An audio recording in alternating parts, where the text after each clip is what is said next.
Hi, this is your host Swapnil Bhartiya, and welcome to Dirk and Swap Conversations on Open Source, a show where we, as the name implies, talk about various aspects of open source, both technological and cultural.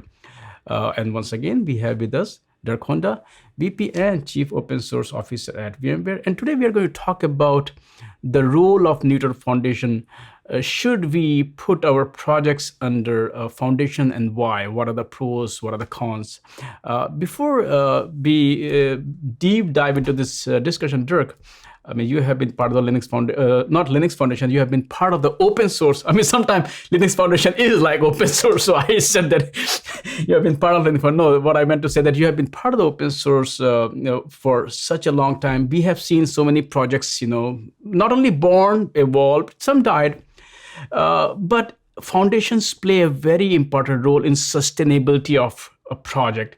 I'm not talking about a project which is controlled by a company, but sometimes projects are controlled by their own community. So having a foundation is not just about company versus, it's about the overall sustainability of the project. So can you talk about the importance of foundation? Why do we need foundations? Yeah, so I like that you start by pointing out that I'm old, but it's true. I mean, I've been involved in open source for at this point more than 30 years. So that implies that I'm old, I guess. And as we start this topic, full disclosure, right? I am on the board of the Linux Foundation. I'm actually one of the people who helped create the Linux Foundation as the combination of the OSDL and the Free Standards Group, which is another open source foundation that I helped found. So I certainly am not an entirely neutral party in that conversation. But one of the things that we've noticed early on is that open source changes some of the rules in how companies, how developers engage and interact with each other. And in many ways, a foundation can be seen as the formalization of these rules, as the establishment of a legal framework to do the things that you're already doing.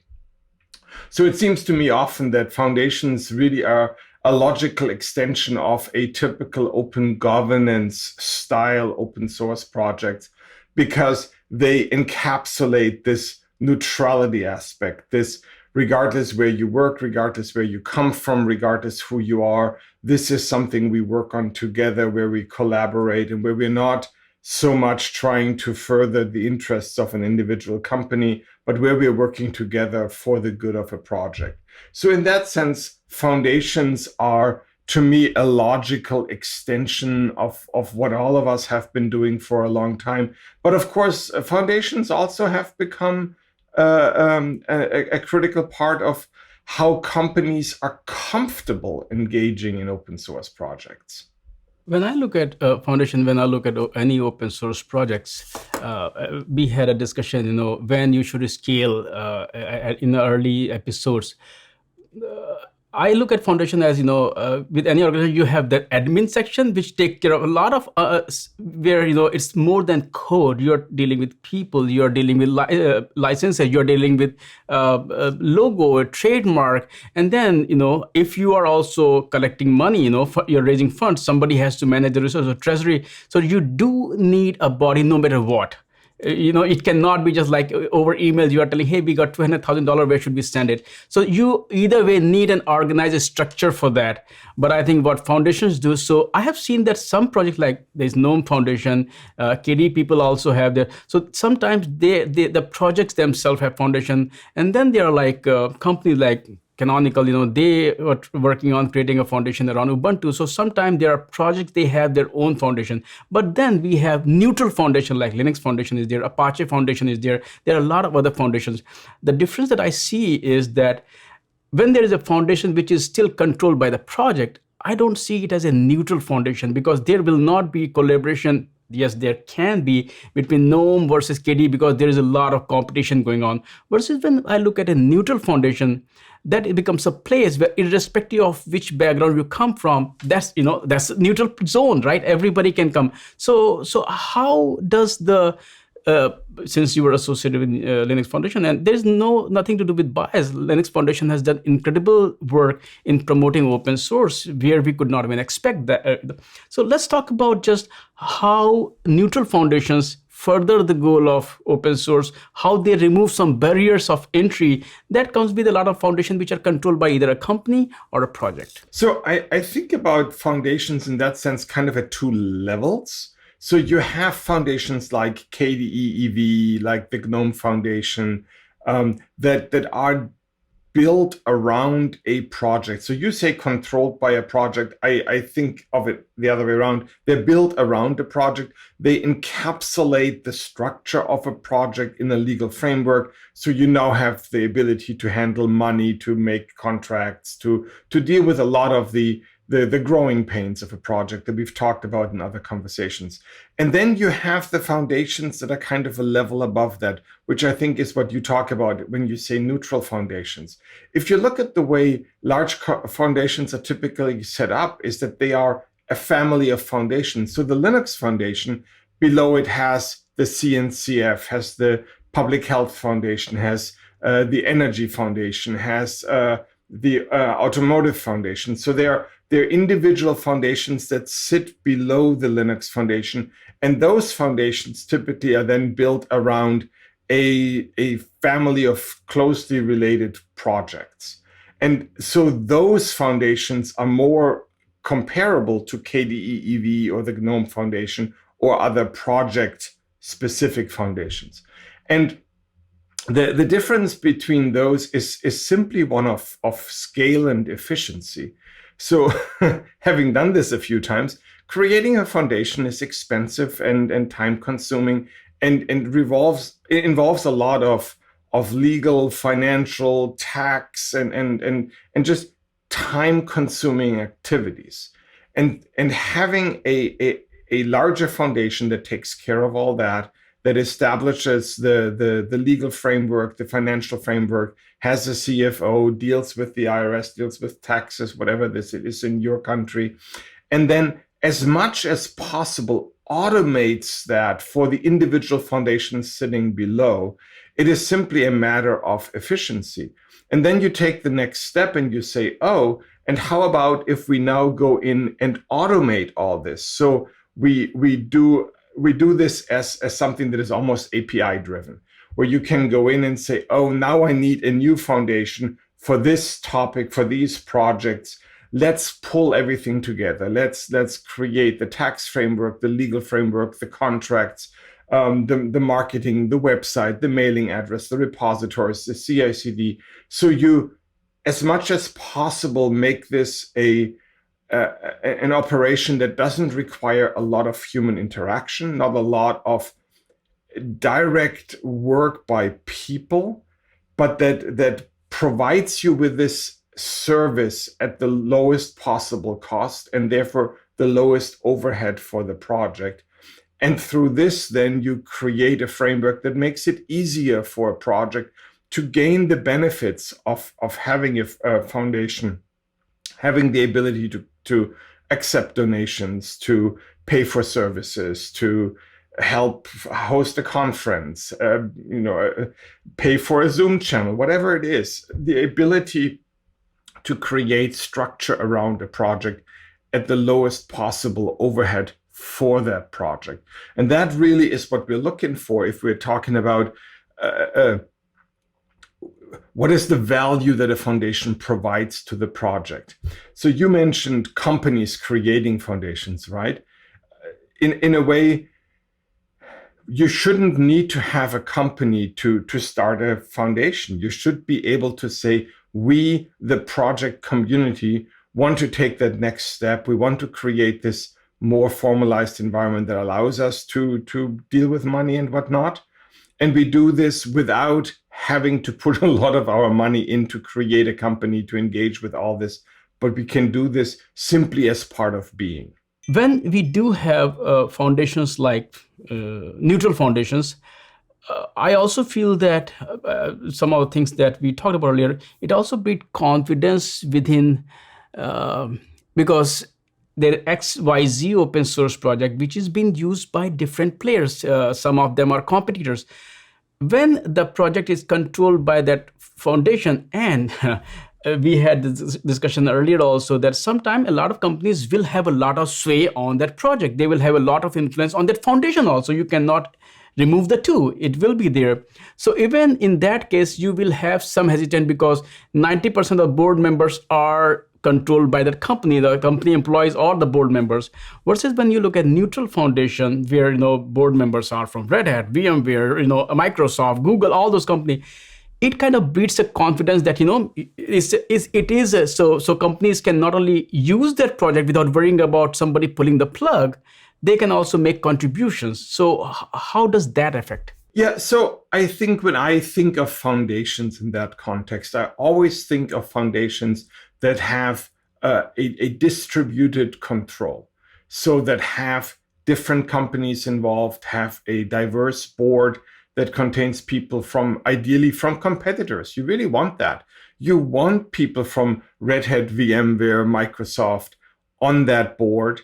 You want to have both Google and AWS involved in order to ensure that this is not just a way to hide corporate influence. We have seen foundations that are strongly controlled by a single entity. And to me, that is not a foundation. That's just a legal construct that tries to hide a company control. No, a foundation to me is all about bringing together exactly those same diverse groups of people that are building the project in the governance of this overarching framework that is now used to be the legal representation of the project. So in that sense, your term neutral foundation actually was the right term, because this neutrality is really a key feature. I think maybe I misled us when I try to separate this out from foundations like the GNOME Foundation, because the GNOME Foundation very much is neutral and it brings people from a lot of different companies together. It's not controlled by a single company. And that really is whenever I think about a foundation, to me, that is always a given, that we talk about something that is not controlled by a single entity.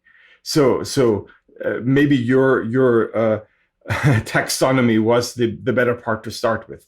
So yes, let's talk about the value that neutral foundations bring, because that really is that value that we've talked about in previous conversations of creating an environment that creates a healthy basis for collaboration between different people, and that creates an outlook for sustainability of a project and longevity of a project, even if an individual participant, one of the companies involved, may lose interest and go in a different direction or simply disappear. The business world can be very harsh. So to me, this is the true value of a foundation, this independence. One of the other things that you mentioned and that I wanted to double down on is this idea of competitors working together. If you go back into an earlier time, the 70s, the 80s, this idea of the joint venture where two competitors work together on a piece of infrastructure. And that has very much been replaced today by an open source project where competitors work together on a piece of infrastructure, right? And so foundations are a great legal framework to ensure that competitors can collaborate without getting into legal trouble. So at the beginning of every board meeting of the large foundations, there is the antitrust slide that says, we are doing this here within the legal boundaries of what competitors can do together without undermining competition in the market. And that really is one of these functions of the foundations that I find incredibly valuable in our industry, that we allow collaboration for competitors that still keeps that very competition alive. So I sit together on the board with the CTO of one of our biggest competitors, and we argue about how to make these projects healthy so that we then can compete using the technologies that these projects provide.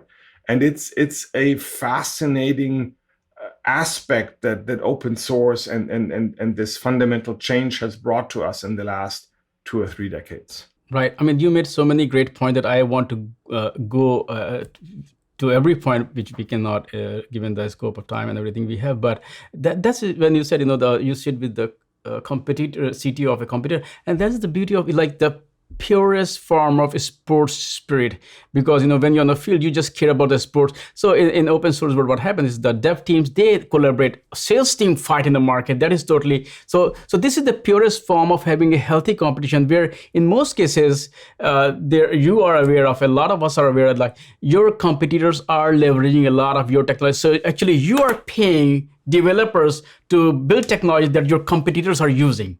That is the beauty of open source, which you will not find anywhere else. Now, and that also, when you're talking about it, and I was reflecting on it, because what you said earlier, and we had the discussion. If you look at why we did open source in the first place, you are releasing your code knowing that somebody will take that code and will compete with you in the market. You are taking the risk. You are making a very conscious decision. I think the foundations are just the next step, with the same mindset, same mentality, that we are creating a kind of body where we'll invite competitors. Now, those competitors will work together on a higher level of structure, where finance is being dealt with, legal. So I see that as the kind of evolution of the same open source mindset and philosophy, but in a different format. It's not about the code, it's more about the structure of an organization.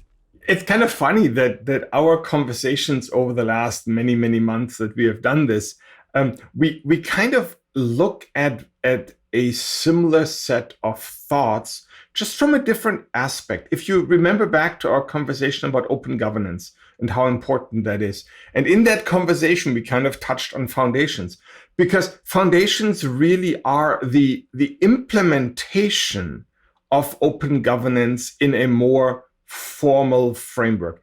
Neutral foundations are. So as you said in the beginning, foundations that bring together more companies, just like open governance brings together more people in making decisions for a project. And I want to go back to something else that you said a few moments ago about this cross-pollination and this ability to learn from other projects, to integrate what others have figured out, which is very much this whole open source way. You take what others have done and you build on top of this. And the larger neutral foundations really encapsulate that idea, that what has been learned in creating the Linux project and the formal structures around that, what has been learned in creating the Cloud Foundry Foundation and the Cloud Native Computing Foundation and so many other open source projects and families of open source projects, what they have learned about how to structure things, how to engage, how to collaborate. So you take those community structures, those social constructs, and you repeat them, and you distill the best out of them, just like you try to learn from the code in these other projects. And to me, so this is really just taking the idea of open source to the next level, to make it more successful, to grow it faster. And that's really where I came from when I talked earlier about this idea of automating as much as possible this whole process, so that you can really encapsulate the things that work and make them available to new projects, to new teams that want to very quickly get to something.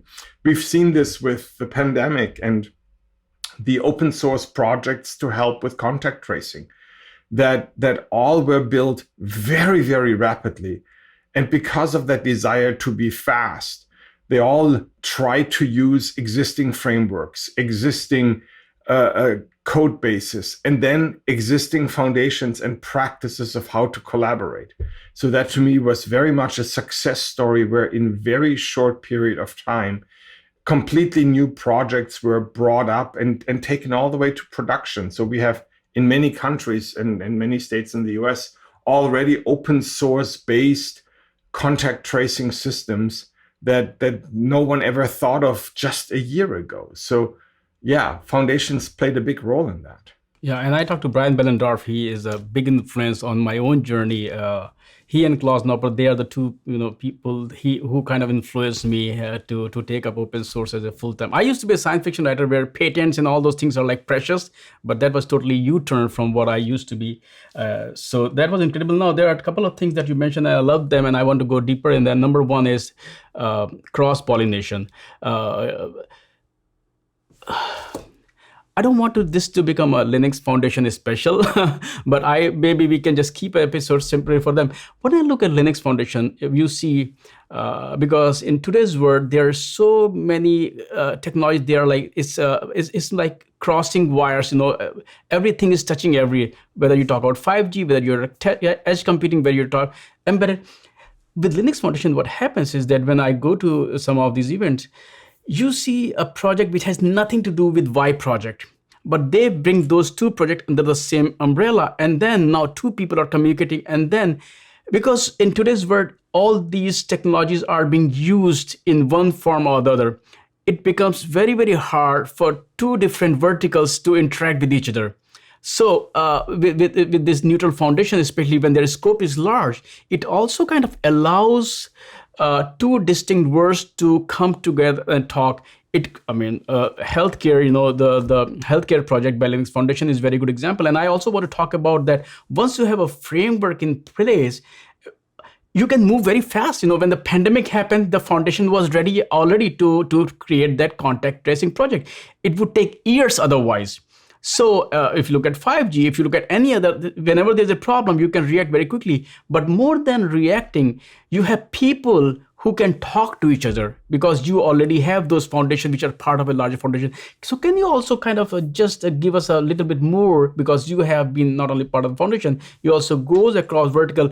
How do this foundation allow to build bridges between verticals and projects which would otherwise not even exist? So I think a big part of the value of the larger foundations is that facilitation of collaboration, because you create networks of people, networks of companies that have found a forum in which they feel comfortable to have conversations about collaboration.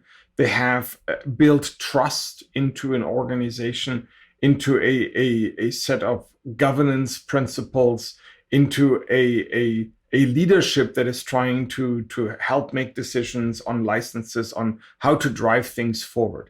And it's this trust and relationships that are so at the core of doing co-innovation across companies, of collaboration in this sense. And so to me, the role that the established foundations play, and we keep talking about the Linux Foundation, the Apache Software Foundation, the OpenStack Foundation, the Eclipse Foundation, software in the public interest. There are so many out there. Sometimes I joke about we have so many foundations, we need to create a new one to standardize them all, and then we have one more foundation. But fundamentally, it's not just about the Linux Foundation. The Linux Foundation just happens to be one that has reached a scale that is kind of bigger than all of the others combined. And that really is part of what creates this framework that makes it so easy to spin up a new topic, to bring in a new industry, to bring in a new vertical, the energy industry, the movie industry, a lot of pharmaceuticals, financials, a lot of industries that aren't inherently open source friendly or even aligned, have joined this foundation in order to create things together, typically around the idea of software, but often far exceeding just the idea of software, and creating networks. You mentioned Brian Bielendorf, who now, of course, leads the Health Foundation, but was instrumental in bringing Hyperledger, the distributed ledger foundation, again, part of the Linux Foundation, to a success. And this idea of fundamentally changing how companies create contracts with a zero trust environment. They can create transactions that now suddenly both sides can trust. So we've seen a lot of very fundamental change, not just about collaboration on software, but collaboration on trade, on innovation, on many other aspects of research. And this is all based on this community of people who trust each other and who have created a framework in which they can move their interests forward without undermining the competition that is so needed to create actual progress. Right. I think Brian is heading both, and I think because when I was talking, he's heading both. And when I was talking to him, another thing that happens is that when you are in a place like that, you can also identify the new pain points, and you can actually, because sometimes you don't even think beyond the scope of your own foundation. You are just looking at, but here you are looking at, so you can quickly move. I mean, he was instrumental to hyperledger, and then he was instrumental to the public health, so you can very easily quickly move also and do something about it. Knowing there is a, first of all, knowing a problem is important itself. Acknowledgement is the first step, but being able to do something. So these foundations do allow to do that. Now, one thing that I hear often is that there are some cons of the foundations also, and that is that you people think, hey, foundation, at the large you get, you become a monolith. That means that you move slow. Projects, they're like, hey, I mean, I talk to a lot of companies, and sometimes they, yeah, with foundations, I know that the project will slow down because you have to talk to 5 players, the project. And sometimes I do not once again want to name any companies, but we have seen trends where some companies are creating their own foundations.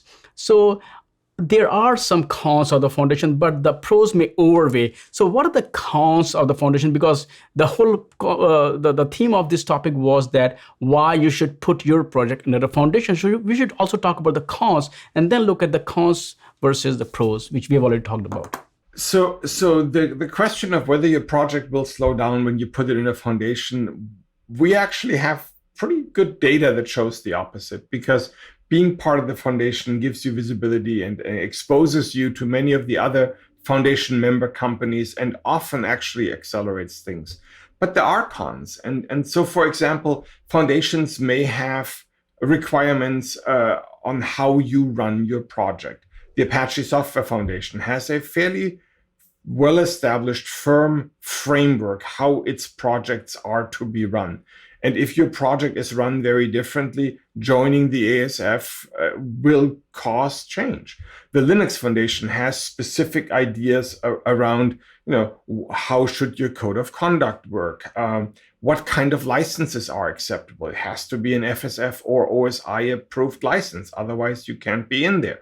So there certainly are outside forces that suddenly come to you and say, oh, but we need you to do this that way. Now, as someone who sits on the board of a foundation, we of course try to minimize these, but very often we get to this position where a new project comes on and says, oh, but I really need to do it this way, where then the foundation needs to look at this and say, can we broaden our perspective, or are we losing part of our value if we say anything goes?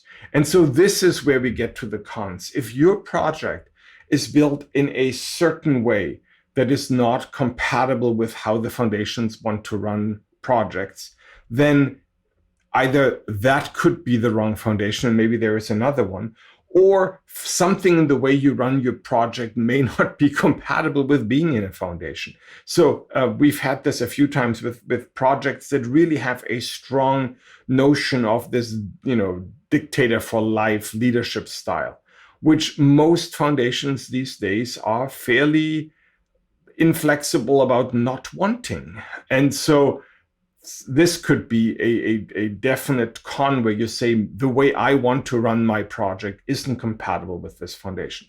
There are other things around finances. I have recently had the opportunity to engage with a foundation that has a fundamentally fascinating process of working around a GPL incompatibility in the software stack by saying, if you are a sponsor of this foundation at a certain level, we basically do license the code to you under a non-GPL license. And so that's one of those things. A foundation like this, if you're a GPL project that strongly believes on the value of the reciprocal license, and suddenly the foundation then says, oh, but my platinum sponsors get the same code under an Apache license. You as the project may say, well, now that's a disadvantage that I don't want to have. So it's always a very careful analysis of what are the terms of conditions, what are the rules, how is this foundation run, how is this compatible with the values of my project. And that brings me back to this earlier comment about automation and standardization and making it easy to discover for a project, what are the rules, how will this be run, how will this affect me? And then I can make an educated decision and say, yes, this is what I want for my project, or no, maybe not. Yeah, after listening to you, I felt like the picking a foundation is no different than picking a license for your project. You can create your own open source license, but then it won't be open source because you want to reap the benefits, but you are not willing to go all in. So that is no different than it. So we are going back to the same point. The ideas, the concept, they're all same. That's exactly what you said at the very beginning and what I followed up on. That this is really, it feels like it's that next level up. It's the formalization of many of the things that you've already thought about when you created your project, or you should have thought about when you created your project. Joining a foundation really is one of these graduating steps in an open source project, as far as I'm concerned. One word that I have been hearing a lot when you're talking about is standardization. And what I've also seen that though we have not negated the whole idea of standardization bodies, ISO and all those things are all still there, and they still play a very critical role in a lot of industries. But what I've also seen is, especially with the foundations, that these open source communities, their projects, they have kind of self-governing standardization out there. You don't have to go a body to come up with this OXML or things like that are not happening anymore. The players themselves are working in a very amicable way where you and the CTO of your competitor will sit together while you compete, but you will work around a framework and some standards so everybody can plug in or plug out. So talk about the role in a very subtle, in a very, very subconscious, unconscious manner, foundations are played in creating standardizations around projects as well. So very often open source projects are used to create de facto standards. So the way this project is done is the way you interact in a certain way. And in many layers, in many spaces, that's perfectly fine. And you get into industries, you get into certain situations where that's not sufficient, where you need to have a more formal approach to formalization, to standardization.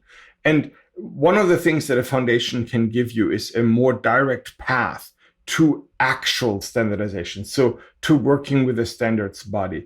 And you will actually notice that most of the large open source foundations have started to reach out to the standardization bodies and to create relationships. So again, using the example of the Linux Foundation, we have actually created ISO standards.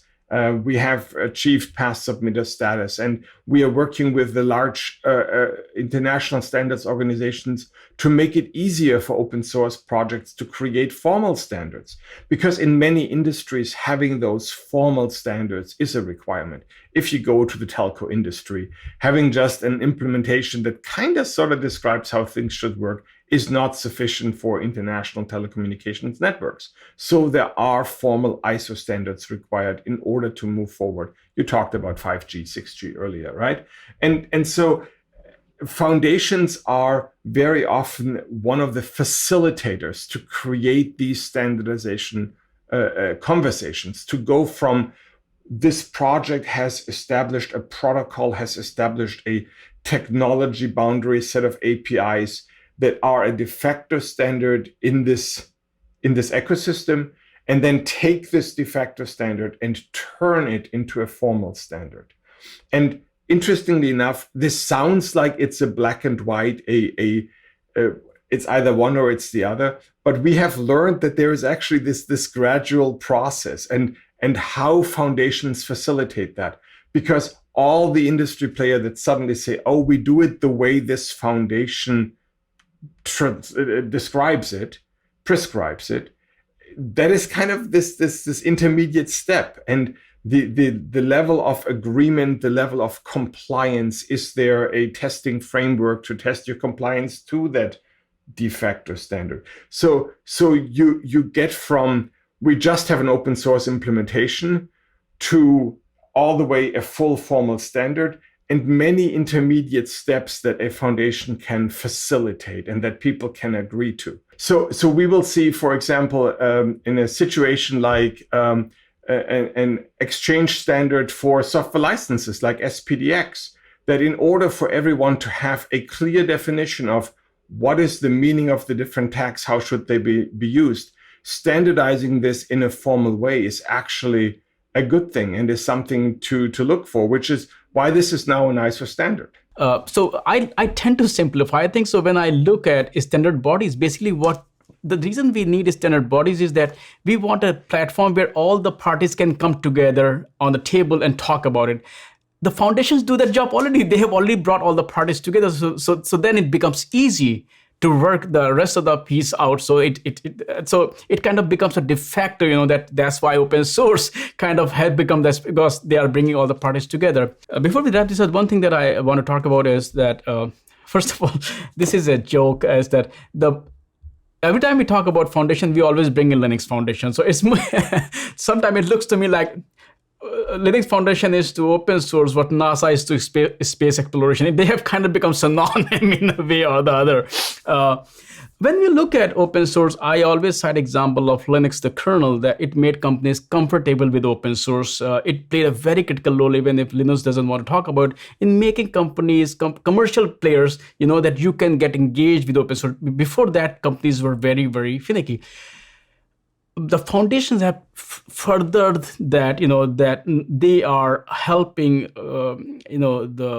to further boost the adoption of open source. Do you feel, or you see that no, everybody is embracing open source by default? But I think that foundations do play a very big role, because they have created a framework where companies do see that they can still compete, because the biggest problem is to not lose their market. That is the challenge.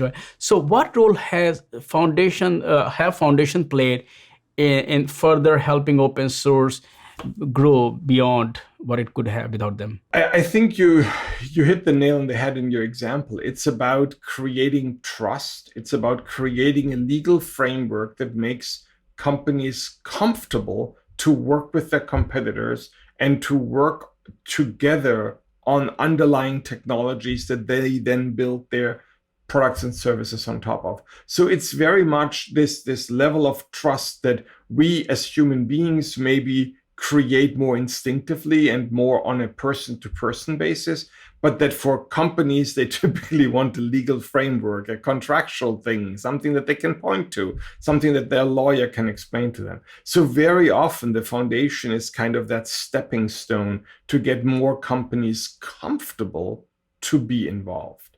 And so it is, again, we come back to that earlier comment. It is the next step in the evolution of your project to being more mature, to being more viable in this industry.